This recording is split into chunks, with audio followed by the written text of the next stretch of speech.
Hello everybody, welcome to today's fundamentals. Hello Peter. Hello. What's new in the market? Well, overall there seems to be an easing of the market worries about the possibility of the banking sector crisis, of a spilling, and I think that also allowed the market to have calmer thoughts. Mm-hmm. It's characteristic how the US dollar over the past couple of days remained rather inactive.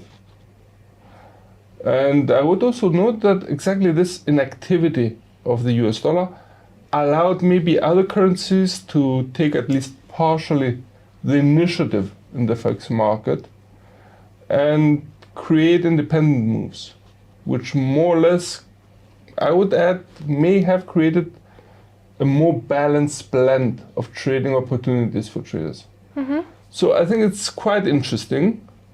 I would be noting though that we may be seeing also other fundamentals, say for example the Fed's intentions gaining more weight, or even financial data being more important in the decision-making process of traders. Mm-hmm. And how have US stock markets reacted? Actually, US stock markets benefited from the improved market sentiment.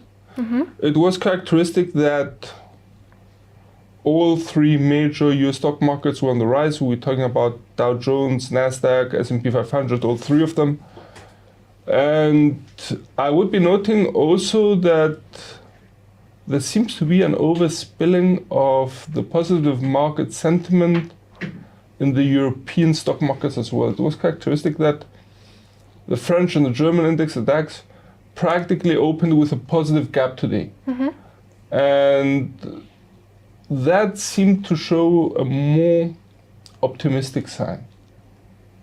More or less, we expect that should the market sentiment continue to improve, we may see US stock markets continuing to be in the greens, maybe with the tech sector outperforming them. Mm-hmm. So that would be interesting to see whether practically we see US stock markets continuing to rise on the improved market sentiment, yet tech companies rising even a little bit more. And what about gold prices? Gold's price tended to drop a bit yesterday. That was more or less a reaction to the edging up of the USD, but overall also tends to maintain a rather tight range-bound movement. I would be noting that definitely the fact that we had US yields which remained relatively stable yesterday. Uh-huh. Say for example the 2-year yield and the 10-year yield did not provide a substantial alternative to gold. Mm-hmm. So for the time being, we expect the negative correlation of gold with the US dollar to be maintained, which would be one driver regarding gold's direction. The second would be US yields. Now, should we see US yields starting to drop, that could provide some support for gold prices. Mm-hmm. And in such a case, we may see gold prices being on the rise once again. Mm-hmm. And so what's on the calendar in today's European session? Well, we already had from Switzerland the COF indicator. Uh-huh. It was a little bit disappointing in the sense that the indicator dropped, and maybe even, I would note, highlighted that there is a slowdown of the expansion of economic activity in the Swiss economy. So that was a negative on a macroeconomic level for the Swiss franc. I would be highlighting though today the release of Germany's preliminary HICP rate. It's the largest economy in the Eurozone. It's expected to slow down substantially to reach 7%. And should that be the case, we may see the euro weakening somewhat.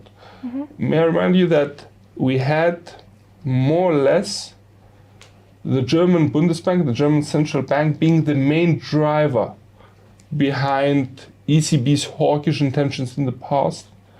should we see inflationary pressures easing in the German economy, that may also soften the approach of the Bundesbank regarding further interest rate hikes by the ECB. So it's a big issue. Stakes are high here. A possible slowdown of Germany's preliminary HSBC rate for March may also foreshadow a slowdown for the Eurozone as a whole.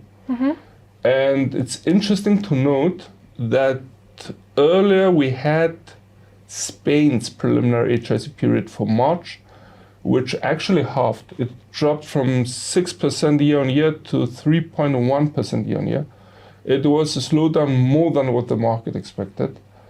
And I wouldn't say that it will be definitely reflected in the German rate as well, but it's a sign that inflationary pressures in the Eurozone have started to ease and may allow the ECB practically to reconsider its hawkish intentions and maybe even remain on hold. And how about the American session? In the American session, we have US releases. Definitely, I would be noting the weekly initial jobless claims figure. Okay, but the main release is expected to be from the US, the final release of the US GDP rate for Q4. It's expected to remain unchanged at 2.7%. That's on an annualized basis. I would be noting that should the rate even remain unchanged compared to the second estimate, that may allow for market worries for possible recession in the US economy to ease. And should it even accelerate, that may even ease market worries even more. Other than that, I would be noting also that we may be seeing a more intense market reaction at the US opening today, given that we had an overspill of the market, the positive market sentiment from yesterday's American session into the Asian and today's European. And what's due out in tomorrow's Asian session? We have a number of financial releases stemming from Japan. A very interesting release would be definitely Tokyo's CPI rates. Now, Tokyo is a large city, and due to the density of the population, tends to characterize, or at least foreshadow, also the tendencies of the CPI rates on a nationwide level. So it would be interesting to keep an eye on it. I would also be noting that we're getting from Japan the unemployment rate, but also the preliminary industrial output growth rate there for February, especially the last one, is expected to accelerate, actually get out of the negatives. It was at minus 5.3%. It's expected to rise to 2.7. It's a substantial rise, and should that be the case, we may see JPY gaining somewhat, yet overall the movement of JPY may be mixing in also with the other financial releases, but also fundamentals, and let's not forget JPY's dual nature as a national currency and a safe haven as well. I would be highlighting though also during tomorrow's Asian session from China this time, the MBS PMIs, which are for March, and I would be highlighting especially the manufacturing sector's reading. Now, it's expected to drop a bit. It reached over 52 in February. Should that be the case and the reading actually drops, that would be signaling a slowdown in the expansion of economic activity in the manufacturing sector of China. Let's not forget that the Chinese manufacturing sector is key for the economy. It's huge, and it's not only affecting the Chinese economy, it's affecting the economy on a global level. Should the indicator drop a bit, yet remain above 50, that would be okay. A little bit worrying, but still in the positives. Nevertheless, they also could weaken. And the main reason why would be that practically a slowdown of economic activity in the Chinese manufacturing sector would be signaling also less exports of raw materials from Australia towards China. Great. Thank you, Peter, for your time, and everyone for watching. Join us after a short break for technical analysis with Peter Iosif.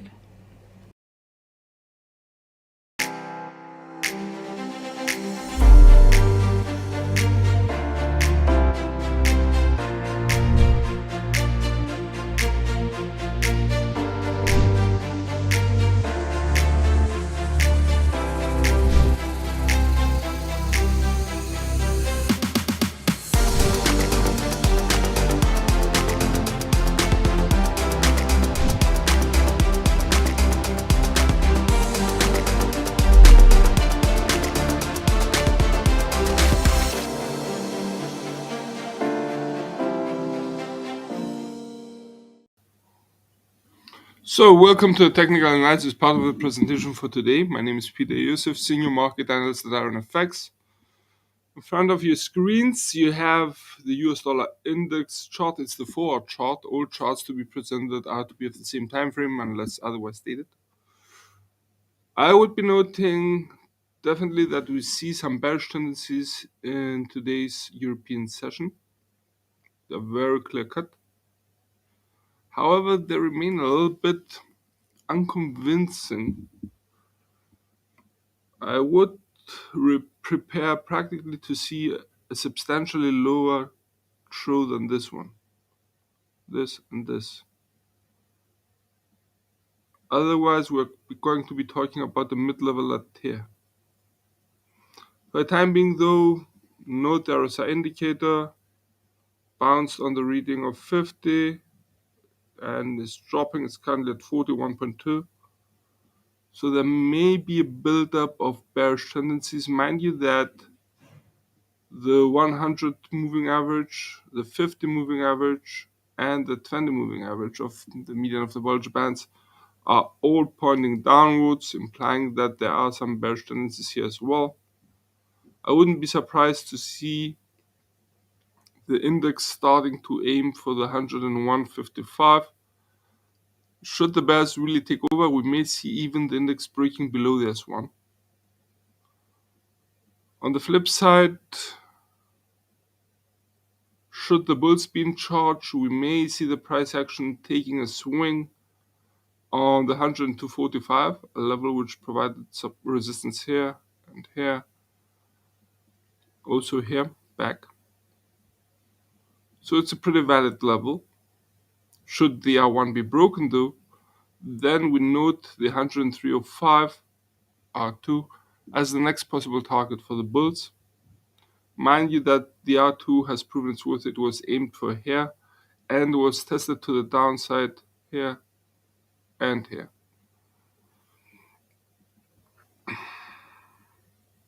That's about it. Let's have a look at Euro USD.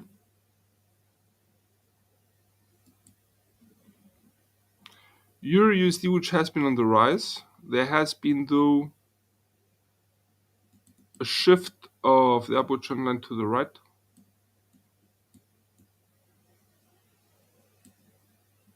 Some false breaks here. Note how the pair tended to stabilize. Yes, was able to rise further. Let's readjust the chart.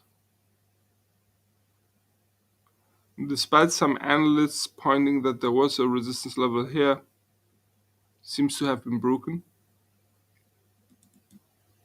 Should that be the case, we may see the pair advancing further, possibly breaking the R1 1.0925, marking a higher peak than this one. And we have to understand here that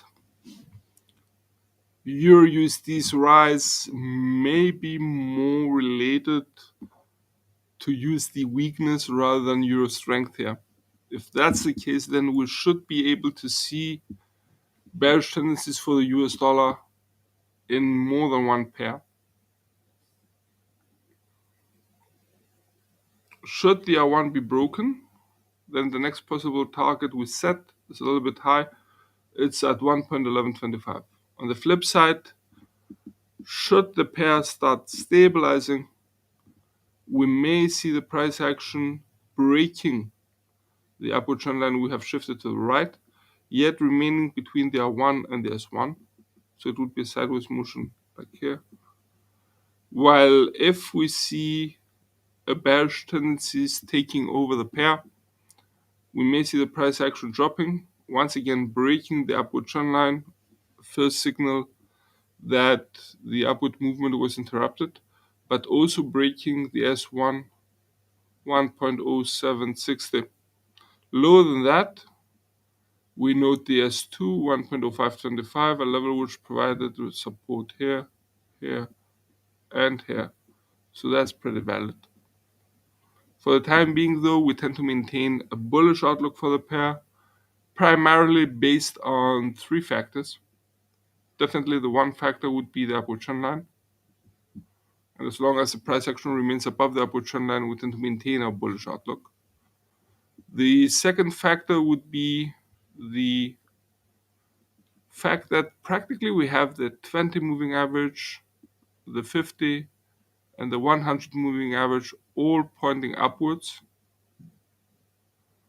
while the RSI indicator below our 4-hour chart has risen already and has reached the reading of 64.75, correcting a little bit later on lower, but it's still at rather high levels. So that's 61.1. Sorry, that's 63.1. It dropped just now even lower. It's at 62.77. So overall, we tend to maintain our bullish outlook, at least for the time being. It's going to be interesting to see what the effect will be of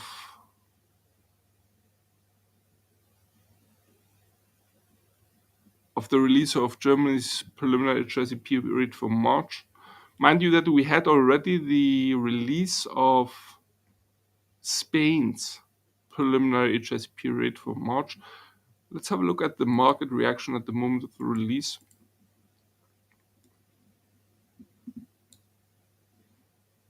You can see it was at right here. You can see how Euro USD was weakened by the release. I would be noting that Spain's, as we have mentioned in the fundamentals, preliminary HICP rate slowed down more than expected, reaching 3.1% year on year, compared to prior months 6%, and market expectations for about the rate to reach about 4.2% year on year. So there was a surprise, a bearish surprise for the euro here. It's interesting how the pair dropped, corrected a little bit higher, yet then dropped far more decisively lower at around 22 pips. That's the reaction for the release as such. Later on, definitely it took over the bulls and rose to substantially new highs. Mind you, this is the minute chart, back to the 4-hour chart, readjusting it.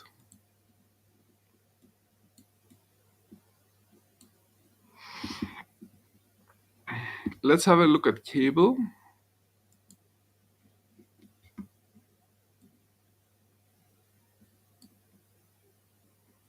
Also, cable is benefiting from USD's weakness. In this case, we could once again shift the upward trend line to the right, but in my opinion, the sideways movement which broke it was very, very decisive, leaving no room for any misinterpretation.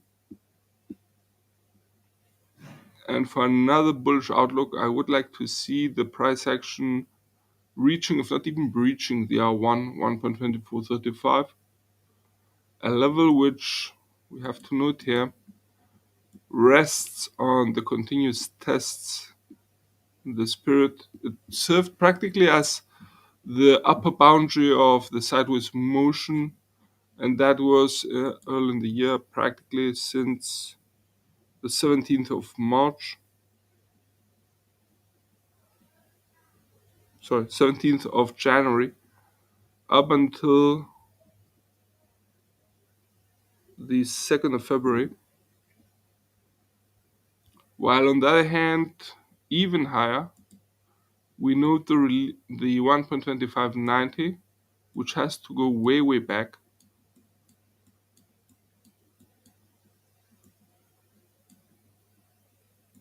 Here we are at these tests here. And that was around, I think, early January last year. Let's have a look. Yeah, it was from the 6th to the 7th of January 2022. So practically, we're talking about a new yearly high. Should the price action be able to break above the 1.2435? Let's drill out to the daily chart. It should become more obvious. You can see how it was tested here, the R1, and here, but there was no substantial rise above it. So it may prove to be a challenge for the bulls here. The RSI indicator, let's drill back to the forward chart. Okay, it's not negligible. It's at 63.4. So that's another indication of a bullish sentiment possibly being built up in the market sentiment. Should the bulls surrender the pair and allow the bears to take over, then we may see a downward motion breaking the 1.2265 support line. That would be a prerequisite for the price action to, or at least for us to adopt a bearish outlook for the price action of cable. While even lower, we note the 1.2105. And at this point, it would be interesting to note the third possibility. The third possibility would be the one of a sideways motion.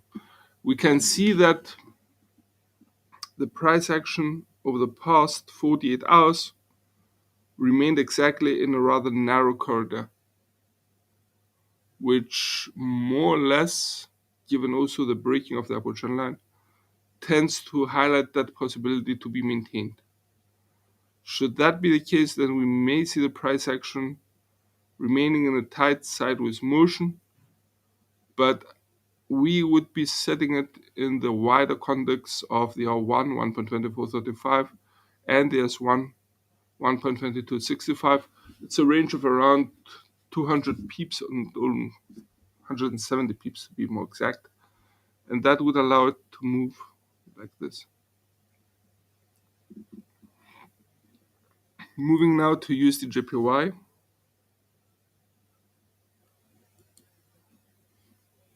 That's interesting. In the following sense. Now we have noted how the US dollar is weakening, yet USD/JPY remains stable. And it's understandable in the sense that as the market sentiment improves, the US dollar is suffering safe haven outflows. And that's why it's weakening. At the same time, though, the JPY is also experiencing safe haven outflows. And it seems to be at around the same level, if not even more, slightly more. But definitely here we have to reverse the role of the 132.55 resistance line into support line.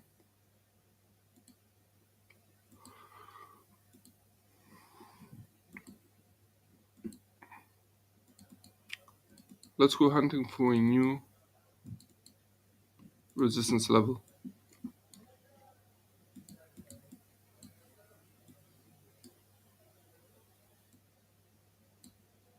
I would be noting this peak here. It's a little bit narrow, but there was a nice sideways motion here which was verified by this peak. I'm keeping it, and that would be the 139.85. Sorry, that should be in red.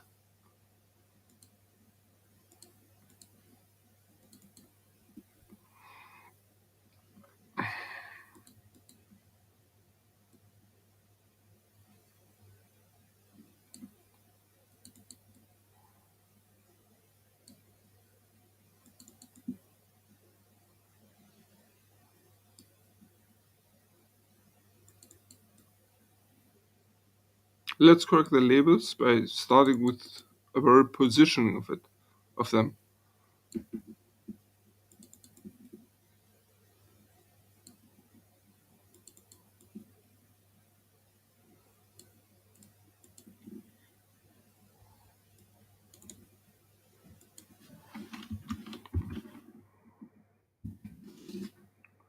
$130.40.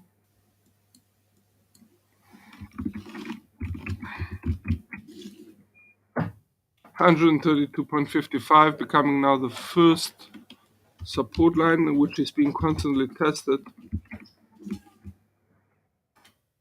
135 being the first resistance line. Second resistance line being placed at 137.80.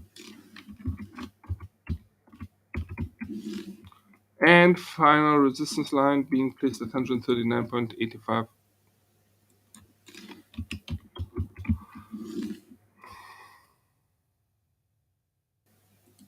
Let me reaffirm the R3. Yeah.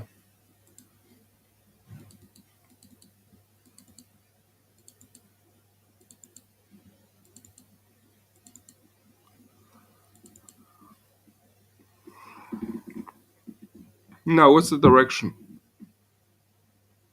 There seems to be a stabilization. Can see that there was a strong upward movement, very intense, yet that has been broken.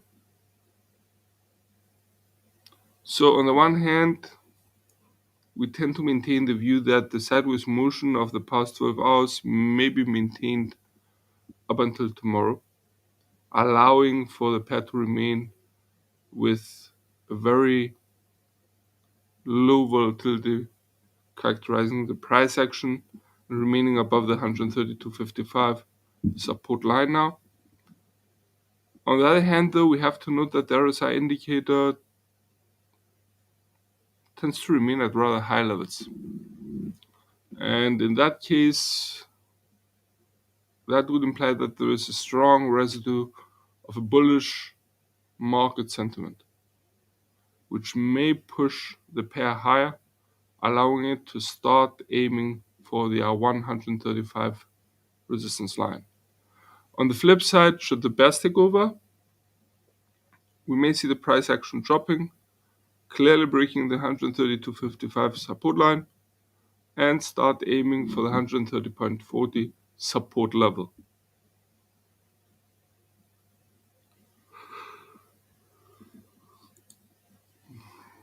USD CHF clearly dropping, affected by, over the past 4 hours, affected definitely by safe haven outflows of the US dollar, which allowed the CHF to strengthen against the dollar. We have reversed already the role of the 0.9160 as it has been broken. Let's go hunting now for a new ultimate support line.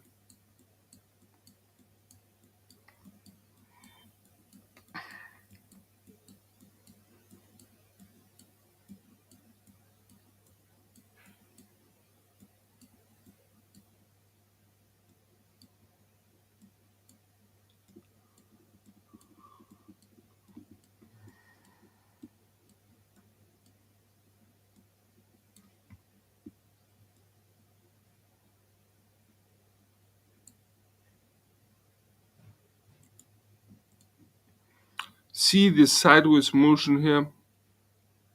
We are setting the new ultimate support line as the low boundary, and that would be the 0.95, sorry, 0.8930.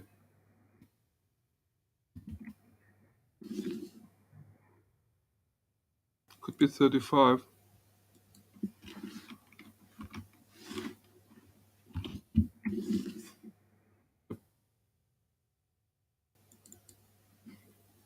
Adjusting. Let's correct the labels once again.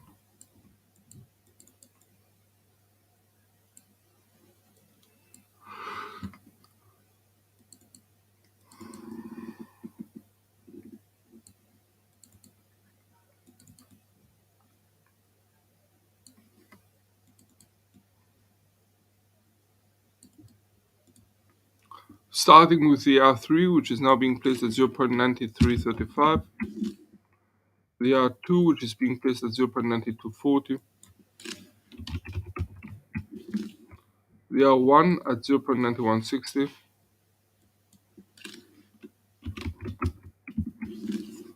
The S1 at 0.9070. And the S2 at 0.9015. And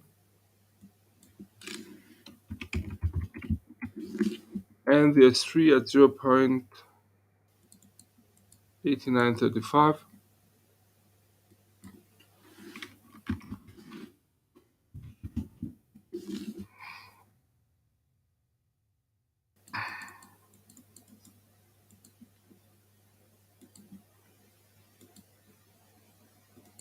Locking everything in.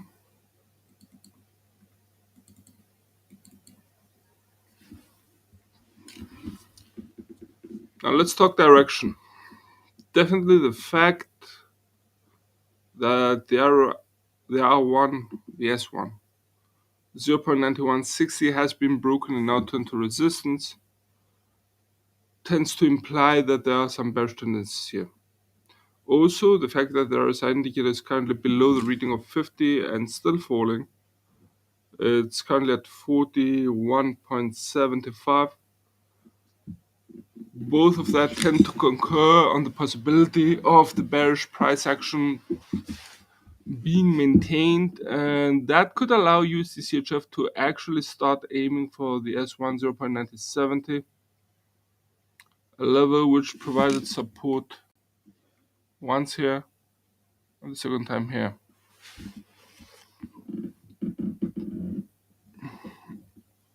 On the other hand, should USD/CHF bears start hesitating, we may see the pair start stabilizing possibly around or just below the R1 0.9160 level. The interesting element in this movement is the deviation which is being provided by the price action in comparison to USD/JPY's price action. And I'm mentioning these two pairs because both the JPY as well as the CHF are considered to be safe havens, and thus we may have been expecting, or at least some traders may have been expecting, a similar behavior. That's not the case. It was very clear how USD/JPY was unable to take advantage of USD's weakening, while on the flip side, CHF is moving quite lower.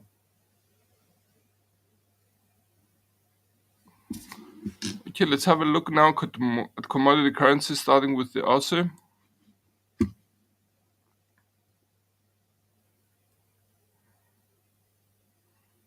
Definitely the first thing we have to do is to readjust the levels. We have a new upper boundary. We're setting it somewhere here. 0.6755. And in my opinion, a new support line.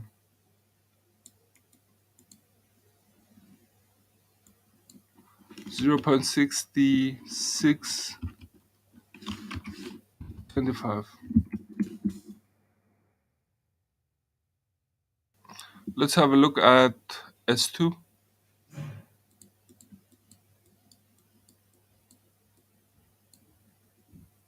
Could move it higher.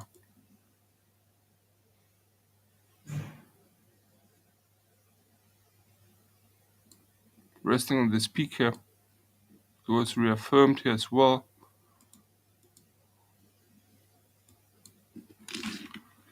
$65.15.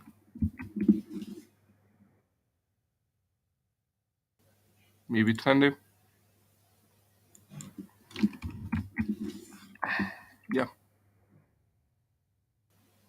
And I would be raising also the S3 slightly. Note the truth here and here. 0.6390. Let's see the resistance lines.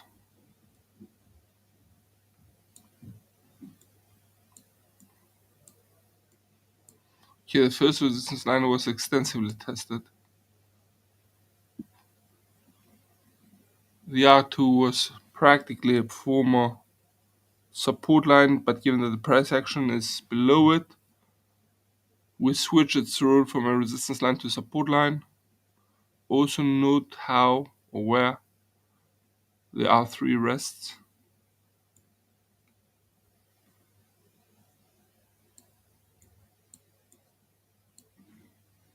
Readjusting the chart, locking it in.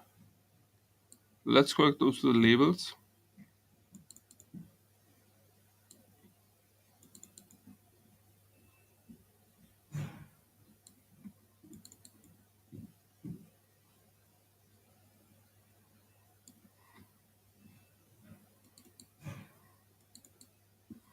Starting with the R3, which remains at 7.10, the R2 at 0.6855, the R1 at 0.6755.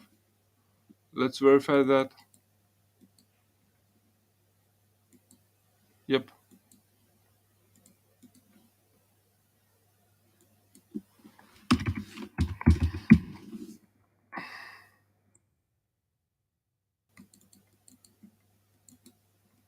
So we have set the resistance lines. Let's move to the support lines.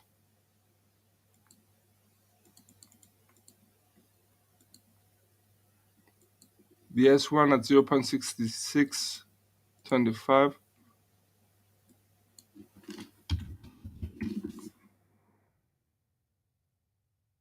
The S2 at 0.6520.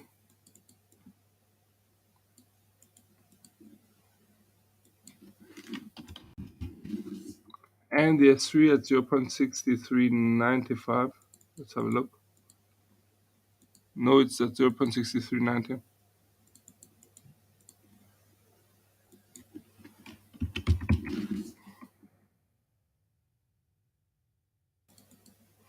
So for the time being, we tend to maintain our bias for the sideways motion to continue between the S1 and the R1.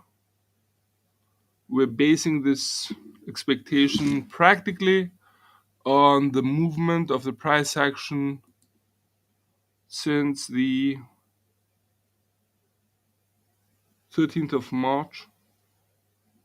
It's very characteristic how the level moved in a sideways channel.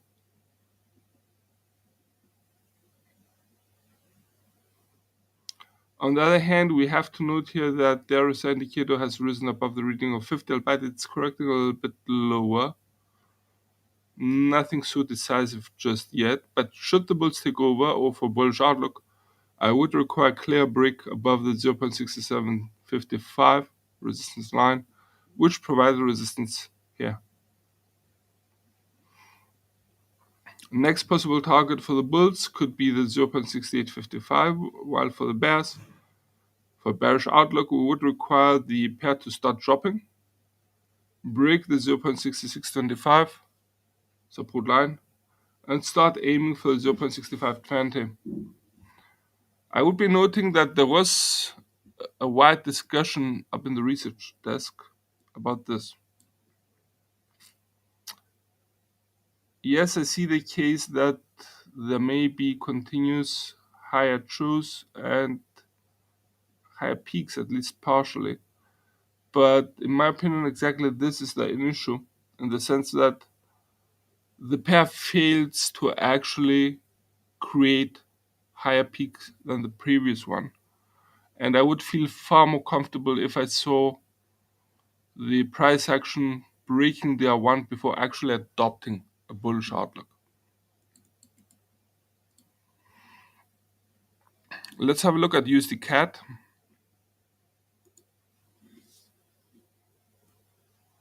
Clear downward movement.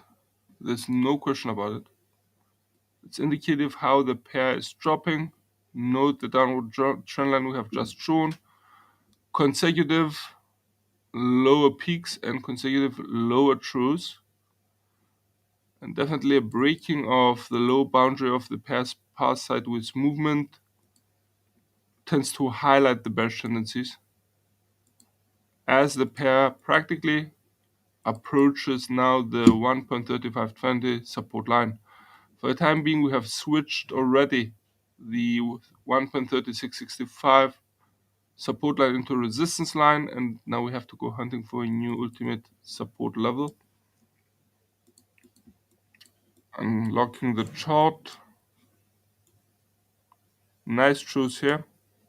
1, 2, 3. Tend to highlight exactly the possibility of a support line at the level of 1.3230. Locking it in. Let's readjust also the labels.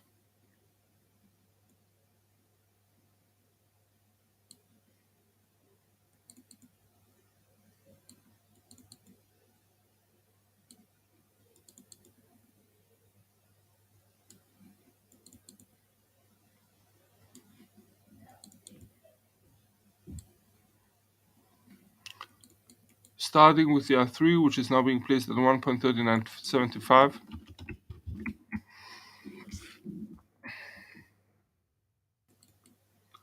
The R2, which is being placed at 1.3805, a level which provided substantial evidence of its worth as a resistance line. You can see the peak here and here, but also some commotion here.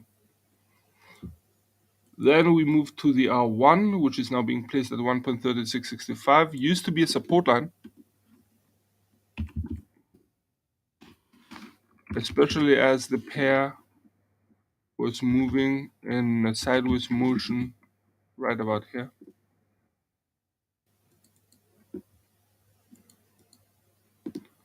Then we move to the support lines, which is the first being based at 1.3520. The second at 1.3650. Sorry, give me a sec.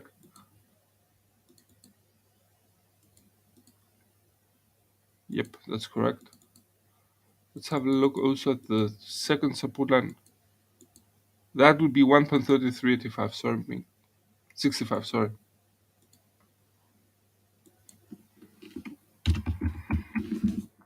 And the final support line being placed at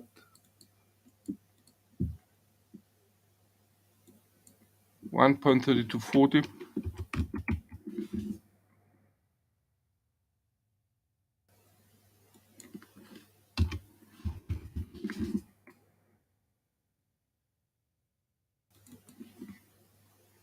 Let's verify once again the S3. Yeah, actually could go lower.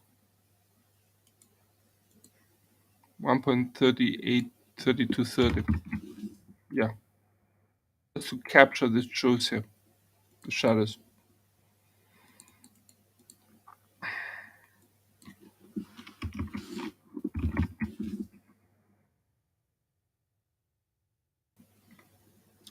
Readjusting,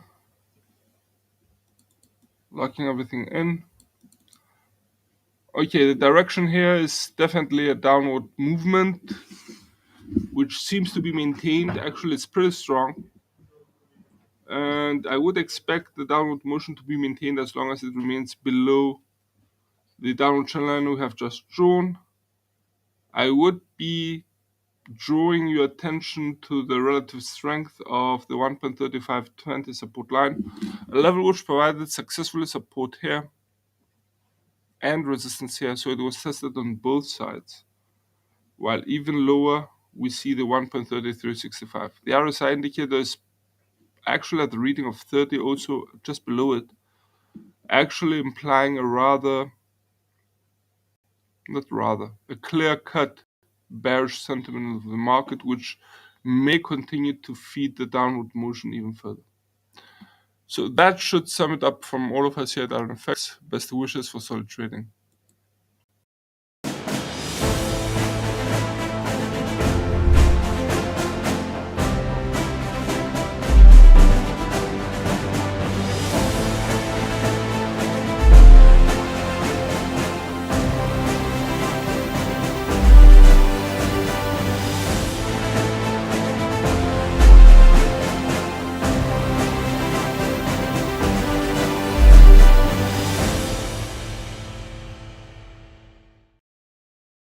Hello and welcome to another educational video. As part of our technical analysis series, we would like to look at trend lines. A trend line helps technical analysts determine where market prices are heading. A trader using technical analysis will utilize trend lines to identify and confirm market price trends. This is based on the idea that price trends. The trend line is nothing more than a straight line drawn between at least 2 or more points. An uptrend line has a positive slope and it's formed by connected 2 or more low points. In order to have a positive slope, the second low must be higher than the first. Uptrend lines act as support and point out the net demand it's increasing as the price rises. An increasing price combined with increasing demand is very bullish and shows that buyers are determined to buy. If prices remain above the trend line, the uptrend is considered solid. A break below the uptrend line suggests that net demand has diminished and a change in trend could be looming.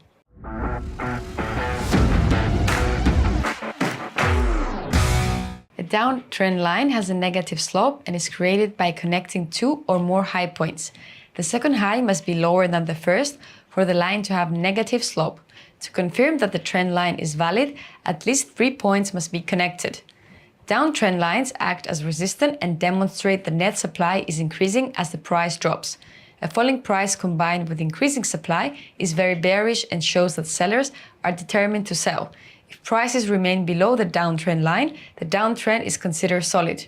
A break above the downtrend line indicates that net supply is falling and that a change of trend could be looming.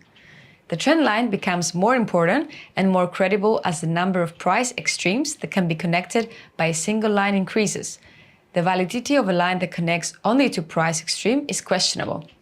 Most often traders can take profits too early. It is best to stay with the trend until it breaks, avoiding the desire to sell too soon because the profit could be higher than originally anticipated. Thank you for watching.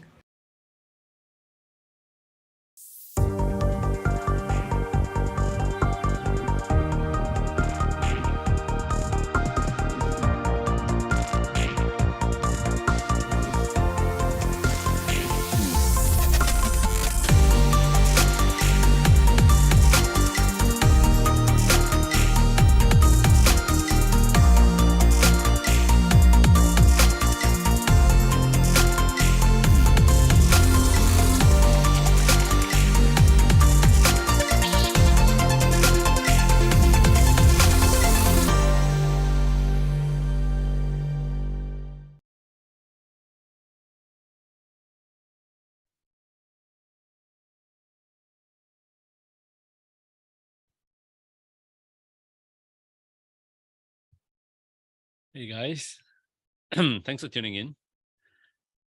All right, just gonna give it a couple of minutes for us if you guys to stream in. Yeah.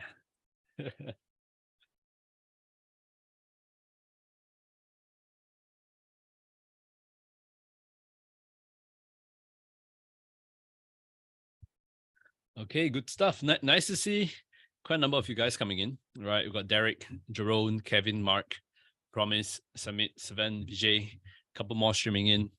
Thanks for tuning in nice and early. Are you guys able to hear me? Right, are you guys able to hear me clearly? Hey, Sumit, good to see you, man. All right, Sven, nice to see you. Did I get the name pronunciation correct? Sven, is it? All right. Mark, nice to see you. Right. Vijay, nice to see you too. Right. If you want, guys, you can adjust the when you're typing in the chat. You can actually adjust it to send a message to drop down everyone. Right. So we can see each other's messages. It might make it a little bit easier, when we're asking questions, right? So you'll be able to see each other's messages.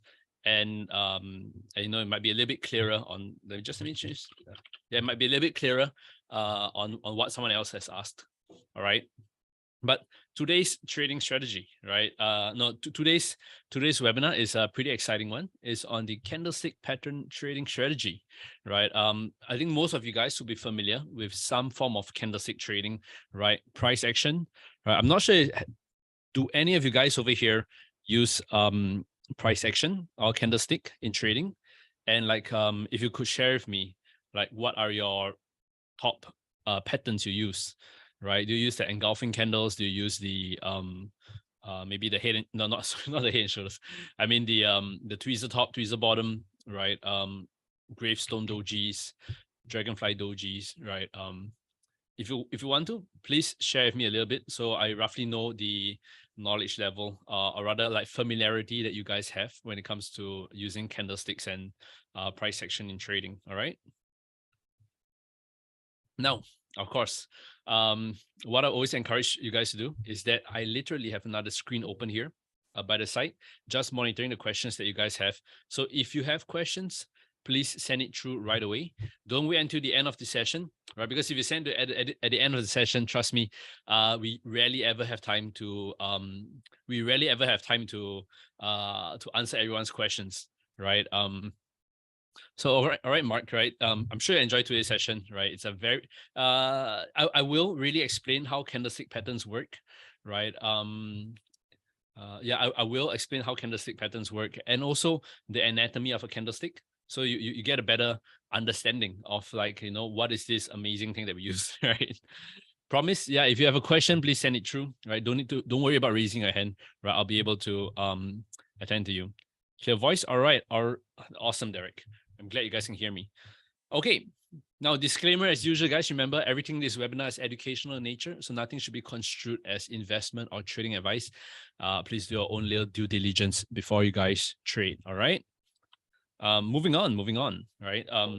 Moving on. All right. So for those of you guys who wonder who I am, my name is Desmond Leong, right? I'm the CEO of Everest Fortune Group, and I run an award-winning research firm. We're finalists for Best FX Research 2019, 2020, and 2021. And we're also finalists for Best Equity Research 2020 and 2021. So we usually work with the major financial institutions out there, brokers, banks, right? And we have a special partnership with IronFX where I bring guys the good stuff, the juicy stuff, the stuff that really take your trading to the next level. So this is not the kind of stuff where you're going to find on Baby Pips, right? Or Forex Factory, right? It's really the different level of stuff that really can help you be a better trader, right? I can let you know, I'm a young guy, right? 33 years old, right? Full-time trading, right? And the important thing is that you don't need 30 years, to learn how to trade. You just need 30 days, right? Learning the right things, and you can be a good trader, right? So that's one word of encouragement I want to share with you guys. And of course, the dangerous thing about trading is that you can actually learn the wrong stuff, right? So a lot of stuff out there on Baby Pips, Forex Factory, nothing against them, but it's very unfiltered. So you might get some good stuff, but you can get a lot of bad stuff too, right? And that is the danger, right? Because you end up applying the bad stuff to your trading, and it's not like studying, right? When you study, right? The more you study, the better you do, right? It's like a positive correlation, right? The more you study, the better you do in your exam. But in trading, a lot of people try to apply the same logic to trading. They think that the more they learn, the more they read, the better they're going to do in trading. But that is very far from the truth because you can end up applying it wrongly, right? You can learn the wrong stuff. You can learn it wrongly. You can learn the right stuff and you apply it wrongly and you still lose money, right? So it's in trading, why it's so fun is because it's like the ultimate test. If you can do it well, right, you can earn more than someone who has a master's or PhD, right? But of course, it's the toughest thing to do, right? It's a lot of traps. There's a lot of mistakes that people can make. And here at IronFX, we're going to do our best to teach you, guide you correctly. Okay, Dahiru, nice to see you tuning in from Nigeria, right? Actually, I'm curious, right? If you guys don't mind, you can let me know where you guys are tuning in from, right? I think we have got quite a number of you guys from all over the world. Okay, I'm kind of curious to know where you guys are tuning in from. I'm kind of curious to know where you guys are tuning in from. And for those of you guys who are curious where I'm tuning in from, I'm tuning in from Singapore. Okay, we got Mark from UK. We got Jerome from Germany. Nice to see you, right? Derek from Ghana. We got Promise from Zimbabwe, right? Wow, it's really from everywhere. Sumit from India, right? Vijay from UK. Good stuff, right? I am visiting UK this September, right? I'm actually visiting UK this September with my wife and my kid, right? It's probably going to be pretty fun. I heard that it rains a hell lot in in UK. I'm not sure how much of that is true, But yeah, I'm going to visit a few places. Hopefully, if I'm lucky enough, catch a Manchester United match somehow. We're going London. We're going to London, right? Yeah, it's always raining, right, Mark? Apparently, I don't know, man. Every time watching the soccer matches, it's always raining. It's very funny. I'm like, why the hell does it rain so much in UK, right? But I'll be visiting London, right? If I have a chance, I'll probably hope to swing by Manchester, catch a Manchester United match, right?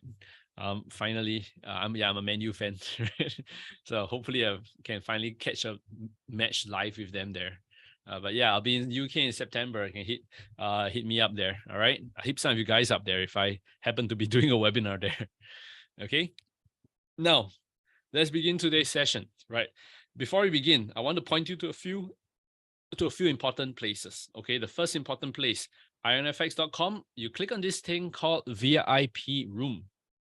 Okay. VIP room, IronFX, right? We have a special VIP trading room. Is really awesome, right? In my honest opinion, it's really awesome because in this place, you can actually practice your analysis. You can practice your trading, right? Of course, in this VIP room, you get research from us, right? You get to practice and you get to ask us questions directly.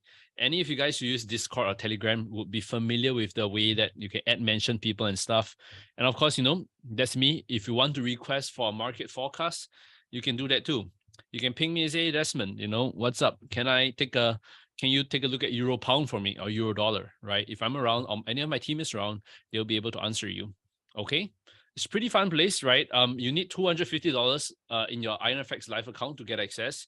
The more you put in, the more access levels you're granted. Okay. And then of course it's a pretty simple thing. You just need to log into IronFX. And once you're in the client portal, you click the VIP room and it will automatically give you access if you have enough funds in your account. I want to show you, right? I want to show you how it looks like when you're inside. This is how it looks like when you're inside, okay? And one of the main benefits of this is that I can come here, like I think I was looking at, was it Kiwi dollar recently, at a potential double top pattern, right? Let me just take a look at here. Give it a quick second. All right, so we are here on Kiwi dollar. I'm looking at the 1-day chart, right? And I am wondering if, like, you might be thinking, hey, Desmond, is this a double top? Right, I'm going to delete this, right? You might come here, draw this, right, and say, hey, Desmond, right? Could this be a double top reversal, right? Which level? Just let me delete the random stuff that I drew previously. Yeah. So could this be a double top reversal? Where am I referring to? I highlight this word. I click on this button called link object to text. And I just click on any line that I just drew. Or if I want to, I can also draw additional lines inside, because could this be a little bit of a double top reversal, right? Confirm it. And I send the message through. Okay, so if anyone is reading the message for the first time, right, they'll be like, hey, Desmond, could this be a double top reversal? When they hover their mouse over it, you can see that it lights up on the chart directly. This is really, really powerful, right? And then we can have a nice little dedicated discussion on it, but it lights up on the chart directly. And this allows me to give, this allows you to give context to what you're writing. So if it's a trend line, support or resistance, a selling level, take profit level, right? You can come in here, use this feature, and you can ask us, right? And I can much more easily diagnose your trading strategy for you, versus like what people do on Telegram. They just send screenshots and stuff, and it's very, very messy. All right, so this is definitely one of the great things that we have at IronFX, right? You find me and the rest of the team inside, so feel free to come in and ask us questions. Okay, as long as you have a live IronFX account, log into IronFX client portal and you will be able to see it. Okay, now let's begin today's session. Okay, our agenda for today, I'll be touching it really quickly. We're going to take a quick look at introduction to price action. What is an anatomy of a candlestick? Reversals versus breakouts. Okay, I have a secret tip. It's called the lead up. Right, so this actually helps you find a lot of better trading strategy, candlestick patterns. Okay, the secret is in the lead up.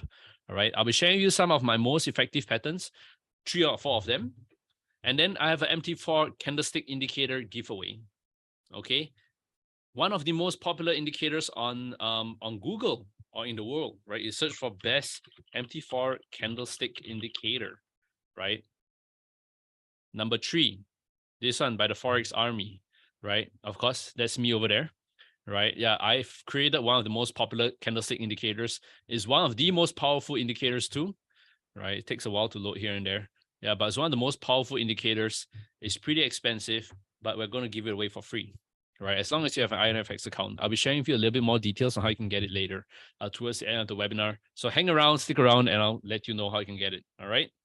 A really good tool to help you trade better, honestly. Okay, now let's begin.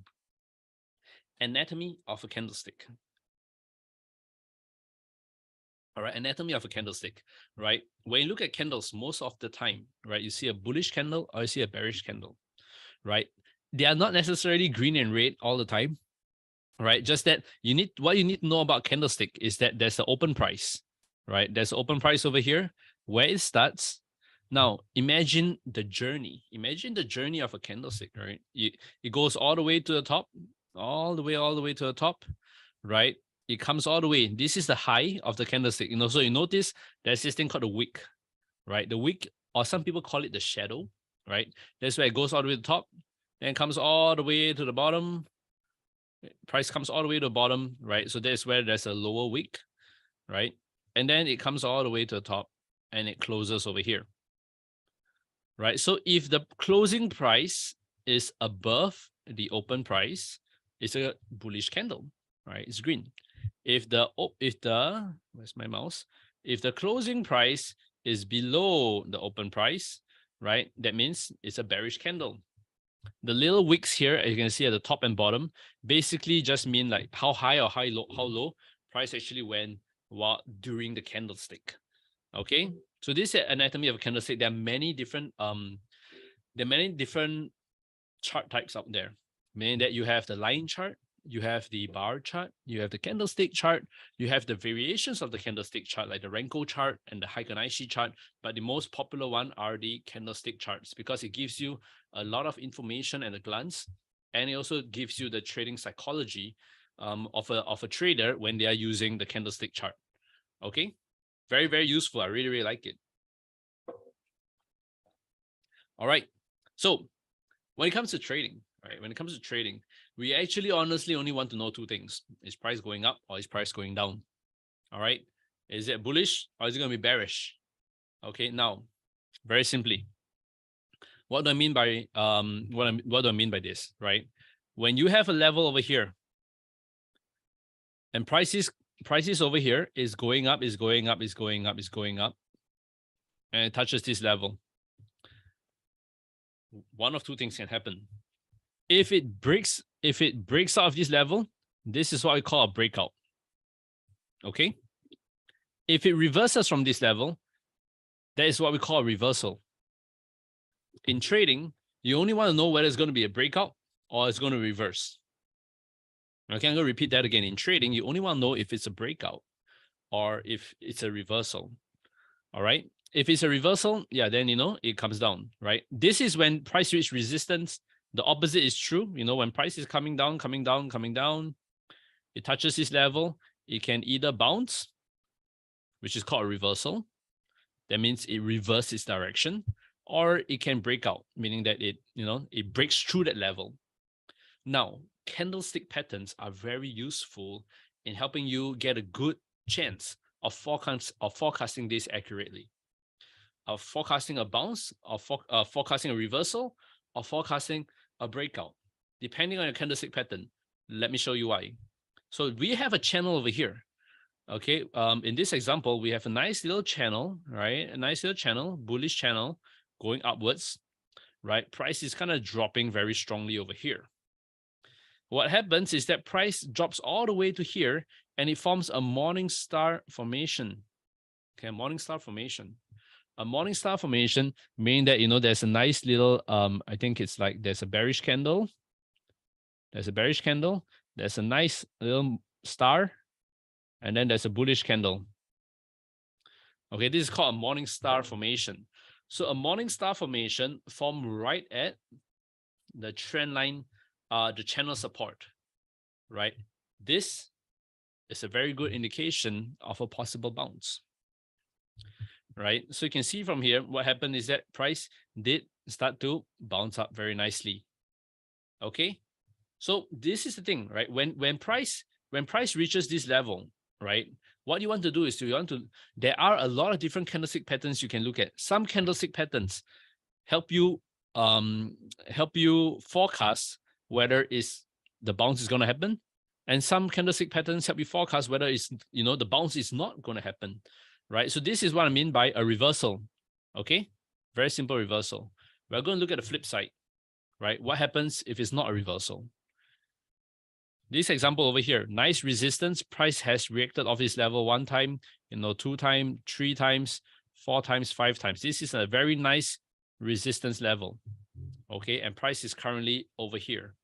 So we expect prices to go up and test this resistance level. Usually when it tests this resistance level, what happens is that it reverses. Okay. Now, let's see. Price comes up and tests this resistance level. And if you know candlestick patterns, what you notice is that this is what we call as the 3 white soldiers. Okay, 3 white soldiers over here. The important thing that you need to know here is that they are soldiers. Soldiers are big people, right? The strict definition of soldiers is that, you have a head, you got a body, you got legs, right? So it should not be a case like this. Is not a candlestick like this. It's not 3 white soldiers, right? This is a guy with a very small body, a soldier with a very small body, okay? If it's like this, perhaps, right? You got a big body, you got the head, and got the legs. Maybe it's fine, right? So you notice most of them are like this. You're looking for 3 proper soldiers, not 3 babies, all right? So 3 white soldiers is a very good indication that price might break out. It's a very good breakout candlestick pattern. All right, so true enough, when this candlestick pattern happens, what then happens is that you have 1, 2, 3 white soldiers. It breaks this resistance and price takes off, right? So this is our example of what happens when price comes and then breaks out. Okay, this is definition of a breakout. All right, so you can see over here that the candlestick pattern that occurs at the resistance or support gives you a very good idea whether price is going to break out or price is going to reverse. Okay, now that we know what's reversals and breakouts, let's then go to the key thing, one of the big things that you need to know when it comes to trading, right? And it's this thing called leading up to the pattern. Okay, the problem with most trading strategies out there is that when they are trading, they actually focus too much on the pattern, right? So for example, if I have a hammer stick, if I got a hammer formation, okay, this is a hammer formation, right? Hammer formation is usually a bullish signal. Now, a lot of people just focus on scanning for this hammer over here. But the thing about candlestick patterns is that you need to factor the lead up. A candlestick pattern is actually not just a candlestick by itself, but is this part that leads up to the candlestick. This part over here. This is the secret sauce that if you don't learn anything else in this webinar, you should learn about, right? The lead up is super duper important. Okay, the lead up is super duper important, right? Because if you don't have a lead up, I will show you what's going to happen later. It's going to be very, very messy. But if you have a lead up, then you then want, like, for example, if it's a bullish reversal, you want your lead up to be, you want price to be dropping lower, lower, lower, and then a bullish candlestick to signal it to go up.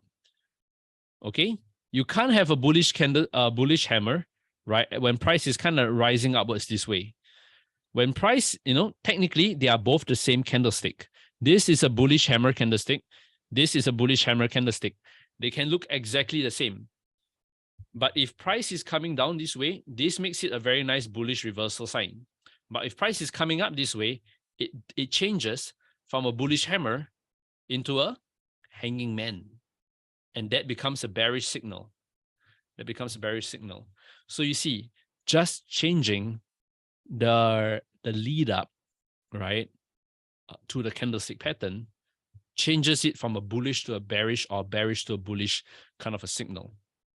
Okay, so this is one important thing that you need to factor. A lot of candlestick indicators you find out there, which I'll be showing you examples of later. A lot of candlestick indicators that you find out there, they kind of just focus on scanning for that one candlestick, right?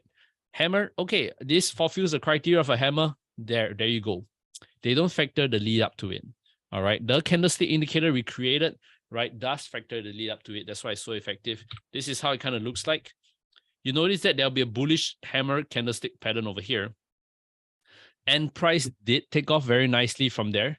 But the important thing to take note of is that this candlestick pattern actually scans the movement before the indicator, before the candlestick pattern, right? It ensures that it's in the middle of a downtrend, as you can see over here. Downtrend, a sizable downtrend, before it finds the candlestick pattern over here, then it triggers move up. Okay, why a sizable downtrend? Let me explain that next. So I'm going to come back to here. I'm going to erase, and I'm going to explain the concept to you. Okay, now, why is ATR, okay, why do you need to measure like the size of the downtrend? Why can't you just have like, why can't I just say like in this example, I have, 3 bars before it, it's higher. Is higher than the hammer, and that forms a downtrend, right? Why do I need to factor in stuff like ATR? ATR means average true range, right? It's a good gauge to it like measures the volatility of the market, so it actually helps you automatically adapt, right, your strategy. Now, a little bit complex, but don't worry too much about it. Okay, it's not part of the trading strategy calculation. Right, but why it's important is because you can have a candle over here, this candlestick. Okay, if your candlestick pattern, this hammer over here, right, but the candles that are leading up to it are like massive bearish candles over here, right? These are the bearish candles that are leading up to it. This little candle will not work. Right? You think about it. You are going to war, right? You're going to war with this little hammer trying to say that a reversal is going to happen. You can go with the hammer of Thor, right? For those of you guys who are familiar, I think it's Myoja or something, right? Don't know what it's called. I think it's called Thor hammer, right? Thor hammer. Yeah. You can go with this hammer over here, which you have a high chance of, winning the battle. It's a big hammer. Or you can go with a hammer, where you can go with a toy hammer, right? And it looks something like this. You're not going to win you're not going to win any wars with this hammer. All right. So the size of your hammer, the strength of your hammer is very important, because, right, the part that is coming down to you, the war that is coming down to you, right? How successful you're going to call the reversal depends on how strong your hammer is. Okay. A very, very important point to take note of. Most people, they just find a hammer and they find a technical definition of a hammer and they think it's strong enough, right? You need to find a sizable hammer to fight a sizable enemy, right? If you're fighting Thanos, right, you need a big hammer, not a toy hammer, right? So if you're going to call a reversal in the market, you usually need a bigger hammer. The bigger a hammer, the better, right? That means you want something like this. You don't want a hammer like this and a tiny handle. That's not going to work. Right, you want the bigger the handle, the better, right? Of course, you don't want something that the handle is a little bit too big, right? That becomes like what kind of funny hammer is that?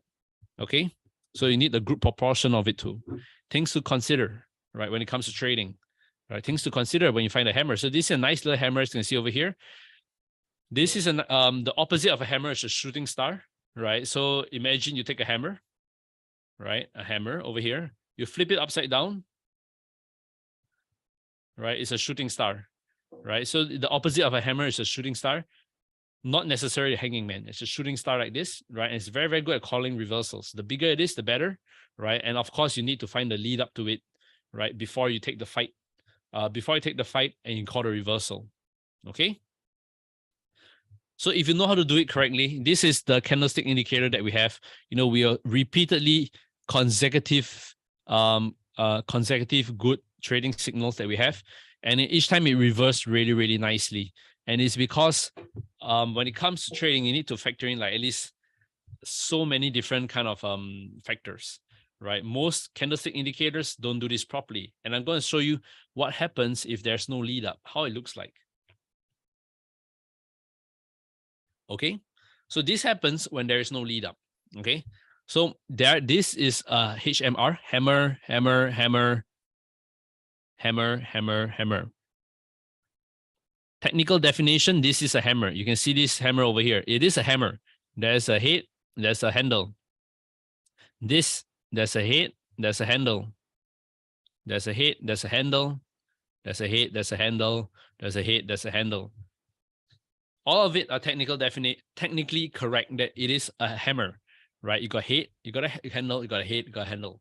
But because they don't factor the lead up to it, right? You can end up finding all of these are actually telling you to buy. You have lost so much money if you have followed these kind of trading signals with this candlestick indicator.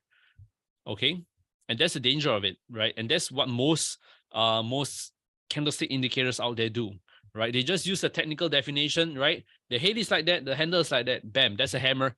Hammer, what does it mean? It's a bullish signal, buy, right? If you keep doing that, you end up losing so much money, right? So the thing is, candlestick patterns are useful, they are good, but only if you use them correctly, right? A lot of what you see out there don't work. This is another example of it, right? It has a whole bunch of different signals over here. This is when it's asking you to buy. This is when it's asking you to sell. You lose a lot of money. You buy, sell, buy, sell, buy, sell, buy, sell, buy, sell. You got buy, sell, buy, sell, buy, sell, buy, sell, buy, sell. End up losing a lot of money, right? And that's another thing that happens when you don't use a proper lead up, a proper filter, right? You compare what you're seeing over here, all these different signals. You compare it to this. You get less signals, but each time you get a signal, it's a very, very nice trading pattern. A very, very nice setup that occurs. Okay. So that's why it is so important to have a lead up. This is another example of it, right? You see so many shooting stars, spinning top, bullish engulfing, 3 black crows, right? All of it over here, you're going to lose so much money buying and selling, buying and selling, buying and selling, buying and selling over here, right? And this, if you search for like best candles, MT4 candlestick indicators, these are out there, like the top few, right? They are the most popular on Google. But as you can see, being popular on Google does not necessarily guarantee that it's a good quality, because I'm looking at this from a professional perspective and it looks terrible. A lot of the indicators, if you use them, you're going to lose a lot of money. Okay. Now, okay. So one of my favorite patterns is the hammer.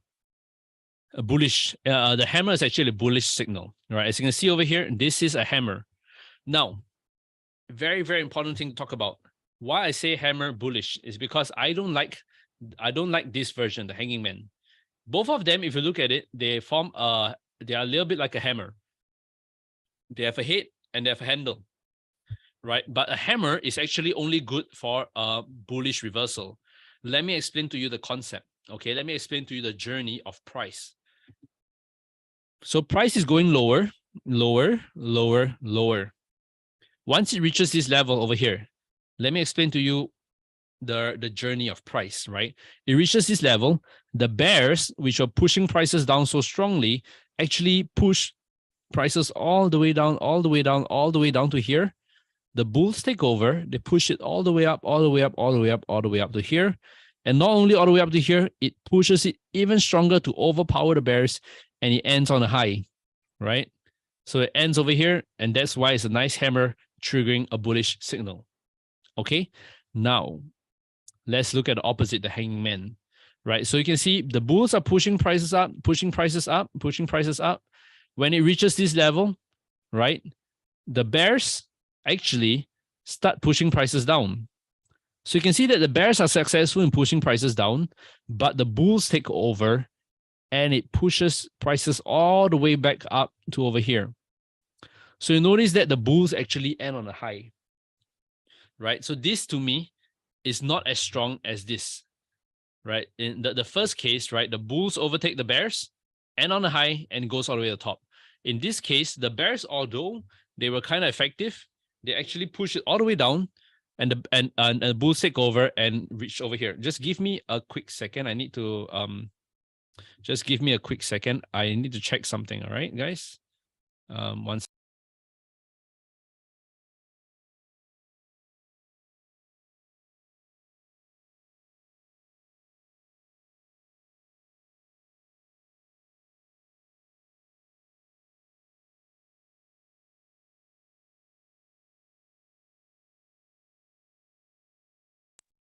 Sorry guys, I just needed to the missus was calling, so that's one call you don't want to ignore, right? So yeah.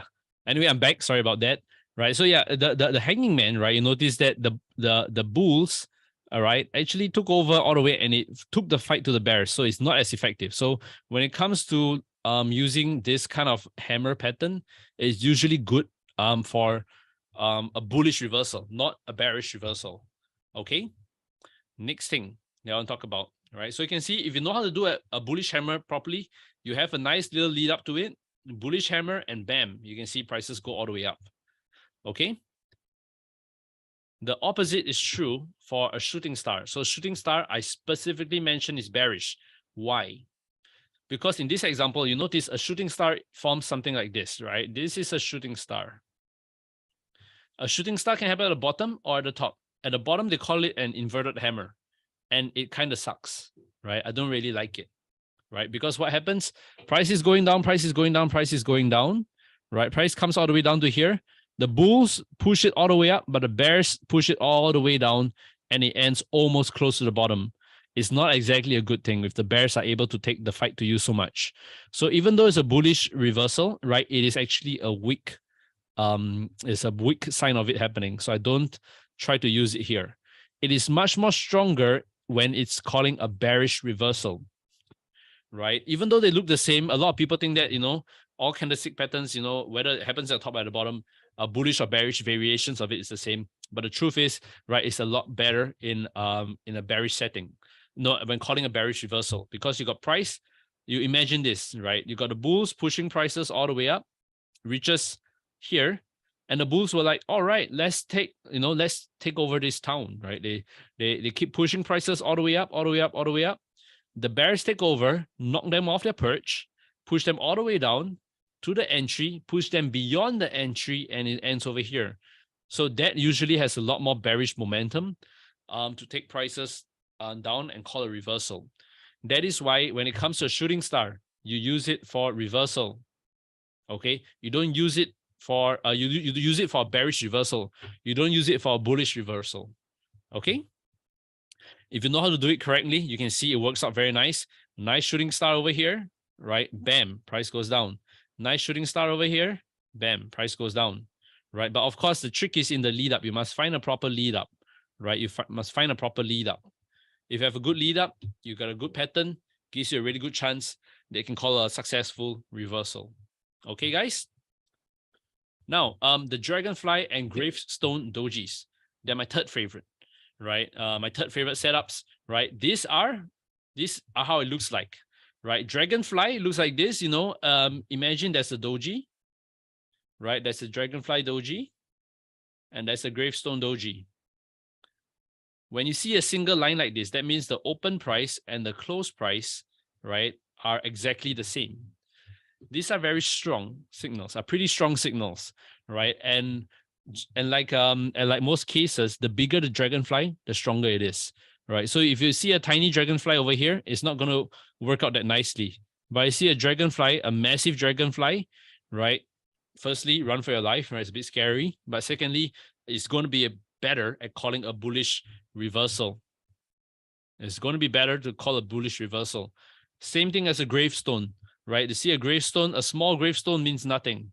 A big gravestone, right? You see a very, very big gravestone, then you know that there's a high chance that a reversal is going to happen successfully. Okay? These are important things to take note of because if you know how to do it correctly, you can see price is going up, up, up, up, up here. Very strong, bearish gravestone doji. And when that happens, you know, you can see prices go all the way down. Okay, very, very effective. But of course, always factor in the lead up to it, right? You must always factor out the lead up to the pattern that happens. Okay. Last pattern which we'll be looking at is called the engulfing candle. Okay, the engulfing candle over here is my favorite. It's my favorite. Okay, let me explain to you over here the engulfing candle. Engulfing candle is simple. There's a bullish engulfing candle and there's a bearish engulfing candle. Bullish engulfing candle is simple, right? You notice that the entire body of the candle must engulf. It's a 2 candlestick pattern, meaning that the first candle over here gets engulfed by the next candle. Okay, so this is bullish engulfing. That means the bigger candle is a bullish candle. Bearish engulfing is like the bigger candle is a bearish candle, as you can see over here. Okay, so bullish engulfing, bearish engulfing, very useful, but a lot of people use them wrongly, and that is where we're going to explain a little bit more. Okay, we're going to explain a little bit more. Bullish engulfing. Okay, bullish engulfing. Come on here. This is technically how it's supposed to happen, right? A bullish engulfing candle happens after a downtrend, right? There is a nice little candle here, right? Then the second, the first candle has to be bearish. And then, of course, the bullish candle comes in and engulfs it entirely. And then, it comes, that's where you see a nice little reversal. This is very useful, but only if you use it correctly, because I've seen so many indicators out there that forecast it wrongly. But if you know how to use it correctly, it's one of the best double candlestick patterns out there in calling reversals. Okay, let me explain. Firstly, you must imagine I'm not sure if any of you guys watch boxing, right? But in boxing, or maybe soccer, right? The opponents you play against is an important thing. You can have guys like Manchester United or Manchester City or Barcelona, right? You got big guys, right? And you play a match, right? You play a match. So if you play the match against maybe some small team in the Coca-Cola League, maybe Coventry or something like that, they're not even in the Premier League, right? If you played against them and you won, what are people going to say? People are going to be like, yeah, so what? Not that impressive. These players, they are from a lower league, right? It's expected that you win.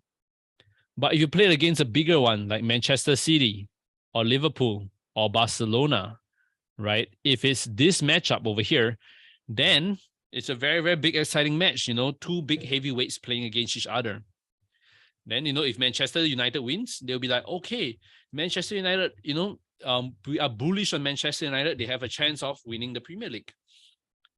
Okay, no one would say that if Man U won Coventry, but people would say that if they won Manchester City or if they won Barcelona, right? So you must think about the same thing. When it comes to engulfing candle, you have a big engulfing candle here. If your opponent was a small little candle, right, like Coventry, people are like, yeah, so what? It's you did engulf him, you did win, but the previous candle is just a tiny candle. But if your previous candle was a big candle, if your previous candle was like Manchester City or Barcelona, is fairly big, and you won it, then people be like, oh wow, you really won an important, very big match, right? Then your engulfing candle, you got a higher chance of a reversal happening, a successful reversal. Okay, most people don't realize this. They just use the technical definition of an engulfing candle, and they just run with that, right? They just see, you have one tiny candle over here, and then bam, you got a bigger candle, right? They'll be like, oh, engulfing candle, it works, right? Although they don't factor in that the candle that they engulf was a small candle. So because of that, even though, yes, they are right, this is technically an engulfing candle by the technical definition of the book, right? But it is not a good signal to go long because your opponents are just a tiny opponents. You need to factor in the size of your opponent when looking at an engulfing candle. Okay. Another thing, this is an example of terrible examples of engulfing candles, right? So this indicator showed that this was an engulfing candle, right? But the problem with this engulfing candle is that when it comes to engulfing candle, the majority of your candle should be the body, like this part, the body. This is the body. You should have very little of the wicks at the top and the bottom. So you can see over here, the candlestick was theoretically correct. The body was bigger than the previous body. But you can see there's a long shadow over here. Same thing over here, there's a long shadow. So even though the body was bigger than the previous body, but because of the long wick, they have a very long wick over here. It makes it a wick engulfing. It's not even an engulfing candle. Although from a technical perspective, yes, the body is bigger than the previous body, right? The body of this candle is bigger than this body over here. So that's the technical definition is correct, but the effectiveness is not there, right? So this is a danger this is why it's important for you guys to know how candlestick patterns look like. When you go out there, right, and you see all those indicators, TradingView has candlestick patterns indicators, right? MT4, MT5, they got candlestick pattern indicators, but if you use them wrongly, you're going to lose money, right? You don't take everything at face value. Don't take whatever indicators you see out there when they throw on an engulfing candle and say, oh, it looks like one, right? If you do not know your knowledge, if you do not learn and understand how candlestick patterns are, and you use that as a signal, you're going to lose money and you're going to lose hope in trading, right? So it's important for you to really brush up your knowledge here and understand that a candlestick pattern, yes, theoretically is correct, but you want to make sure there's as little of the head and shoulder, the shadows as possible. And of course, the person you fight against has to be equally big. Don't just fight a small guy, win a small guy and think it's a good engulfing candle. Okay, very, very important when you trade. When you use it correctly, you can see very nice bullish engulfing candle that fought a big guy. Price really shot up over here. Bearish engulfing, big bearish engulfing versus a big bullish candle. If it works out nicely, price drops very nicely. Okay, so you can see here what I mean, that you need to use it. You need to use candlestick patterns carefully, right? You need to factor in, you need to think about the concept. Not only the candle, but the candle before it. My favorite, I'm just going to touch on two more patterns, tweezer tops and tweezer bottoms. I really, really love them for calling nice little reversals.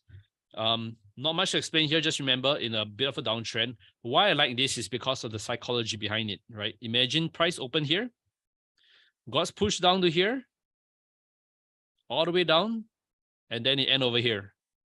But then the next candle opens, it continues to try to push it down, but then it pushes it up and it ends over here. It technically kind of seems like a double bottom and a double top within a single candle, right? That's why it's actually pretty effective. If you really, really broke it down into a smaller time frame, it would kind of look like a double top and double bottom, right? Just that on the higher time frame, it looks like tweezer bottoms and tweezer tops. Really, really good formations if you see it.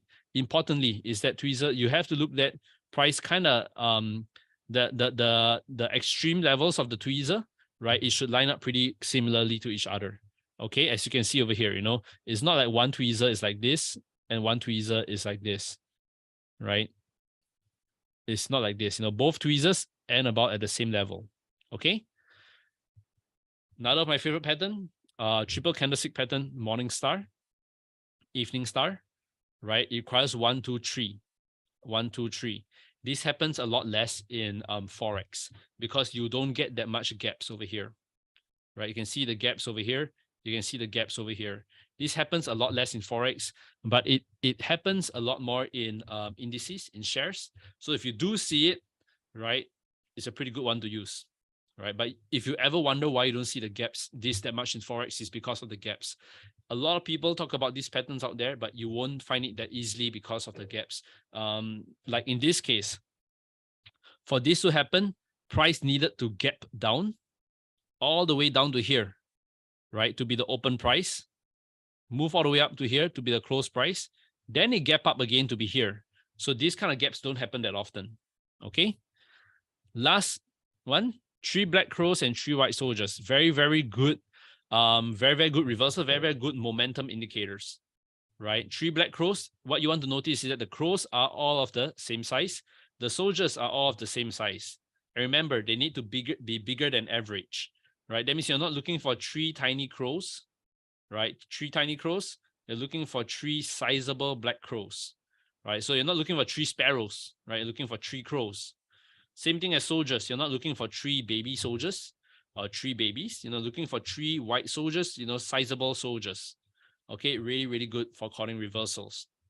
Now, the candlestick indicator, which I'm talking about over here, right, is a really, really intense indicator I created, right? It has more than, I think, 50 different points just to find a single candlestick. It is so advanced that we need to, when you load the indicator, you need to load a separate CSV, Google Sheets, no, Excel sheet, just to be able to factor in all the different kind of nuances, right, to forecast a candlestick. And of course, when you do it well, it's able to forecast such reversals very nicely. It's able to forecast such reversals very nicely. It's very expensive if you get it out there, but of course at IronFX, we're going to give it to you guys for free. Okay, you notice that, yeah, if you don't have good ones, this is what's going to happen. You're going to have lousy setups, as you can see over here, which is not, many of the indicators out there, not that great, right? They give a lot of false signals, right? With our indicator, you usually get a better chance of getting a nice signal, a nice, the lead up to it, right? And price goes up. All the signals are preloaded for you, right? You see a lot of these appear. Nice little hanging man, nice little reversal, right? It all works out very nicely, right? Nice bearish gravestone doji, nice lead up to it, nice reversal. Okay, now I'm just going to end here and let you guys know that if you want to get access to it, it's very simple. Step one, if you have an IronFX account, good. If you don't have it, open a live IronFX account, put in at least $250, and you drop an email to either Kyriakos or this. Let me just copy and paste this.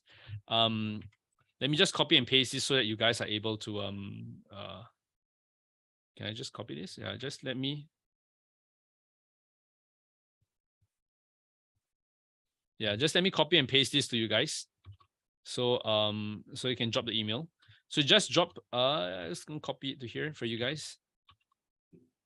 Yeah, so just email this email along with my email, dlong@notesco, right? Subject is IronFX webinar promotion, right? And include your MT4 account number. As long as you put in $250 in your account, you will be able to get access to this indicator.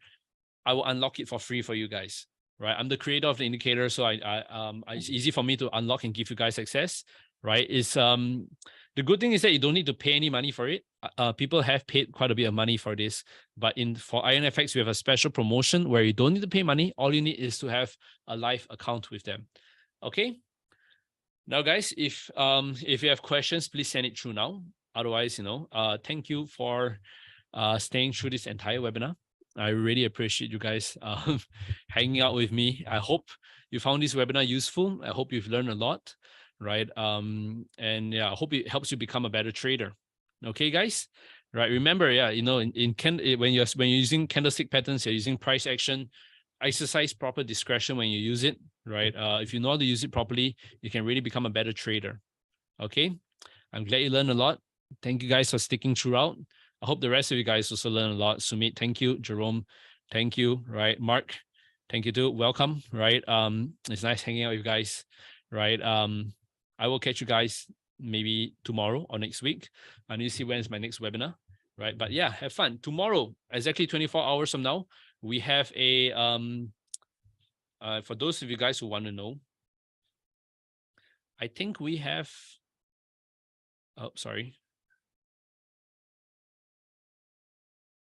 we have a live trading session, I think.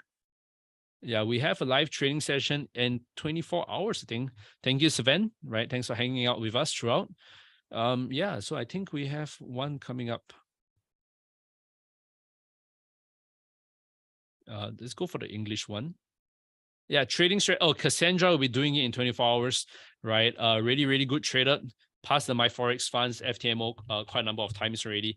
You can go register for it over here, right? At IronFX.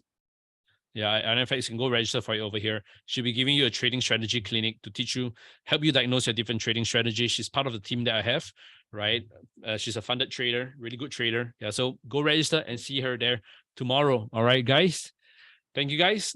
Thanks for hanging out with me, right? Stay safe, trade safe. Peace out, guys.